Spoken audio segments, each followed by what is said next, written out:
Indian টিমের head coach Gautam গম্ভীরের ভবিষ্যৎ কি ইতি করে দিল বিসিসিআই? বিরাট কোহলি আর রোহিত শর্মা বিজয় হাজারে ট্রফির মূল্য বাড়িয়ে দিল। ওয়েল ডান স্মৃতি মান্দানা, তিনি করলেন ইন্টারন্যাশনালে 10,000 রান। টি-20-র পর এবার ওয়ানডেতেও ঋষভ পান্তকে পিছনে ফেলে দিল ঈশান কিষান। নমস্কার, আমি প্রীতিশ, আপনাদের স্বাগত জানাই ক্রিকেট স্ট্র্যাটেজিতে। আইপিএল ছাড়া মহেন্দ্র সিং ধোনির খবর খুব একটা পায় না ক্রিকেট প্রেমীরা, কিন্তু এবার তাকে দেখা গেল সলমান খানের বার্থডেতে। আচ্ছা, গৌতম গম্ভীরের ভবিষ্যৎ কি গ্রেগ চ্যাপেলের মতো হতে চলেছে? ভারতীয় দলের বর্তমান কোচ গৌতম গম্ভীর মোটেই সাকসেস নন, বিশেষ করে রেড বল ক্রিকেটে তো যা তা অবস্থা।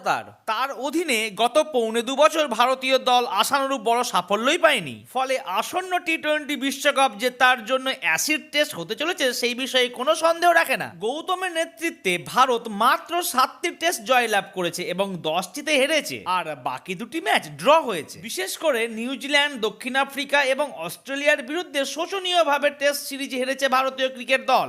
ঘরের মাঠে সাউথ আফ্রিকার কাছে হোয়াইট ওয়াশ হয়ে যাওয়ার পর তার কোচিং নিয়ে জোর সওয়াল উঠেছে এবং কোচ বদলেরও গুঞ্জন উঠেছে। শোনা যাচ্ছিল গম্ভীরের বদলে ভিভিএস লক্ষ্মণ হতে চলেছে টেস্ট দলের কোচ। তবে বিসিসিআই তরফ থেকে জানানো হয়েছে এই মুহূর্তে কোচ এবং কোচিং স্টাফ পরিবর্তন করার বিষয়ে কোনো রকম পদক্ষেপ নিচ্ছে না। কিন্তু আপনারা অবশ্যই আমার এই ভিডিওটিকে লাইক আর চ্যানেলটিকে সাবস্ক্রাইব করার পদক্ষেপ নিন। নিউজিল্যান্ডের বিরুদ্ধে টি-20 সিরিজের দল ঘোষণা করলেও ওয়ানডে দল এখনো ঘোষণা করেনি বিসিসিআই। সূত্রের খবর অনুযায়ী আগামী 2 থেকে 4 জানুয়ারির মধ্যে দল ঘোষণা করবে। এবার ভারতীয় ওয়ানডে দলে একাধিক বদল আসার সম্ভাবনার কথা শোনা যাচ্ছে। প্রথমত, চোট সারিয়ে দলে ফিরতে চলেছেন অধিনায়ক শুভমান গিল। তার অনুপস্থিতিতে দক্ষিণ আফ্রিকার বিরুদ্ধে নেতৃত্ব দিয়েছিলেন কেএল রাহুল। গিল ফেরার অর্থ সেঞ্চুরি করার পরেও বসতে হতে পারে ইয়াশস্বী জয়সওয়াল বা ঋতুরাজ গাইকোয়াড়কে। তবে হ্যাঁ, গিল ফিরলেও শ্রেয়াস আইয়ার এই সিরিজে প্রত্যাবর্তন করা অসম্ভব। এদিকে ওয়ানডে দলে দ্বিতীয় উইকেট রক্ষক হিসাবে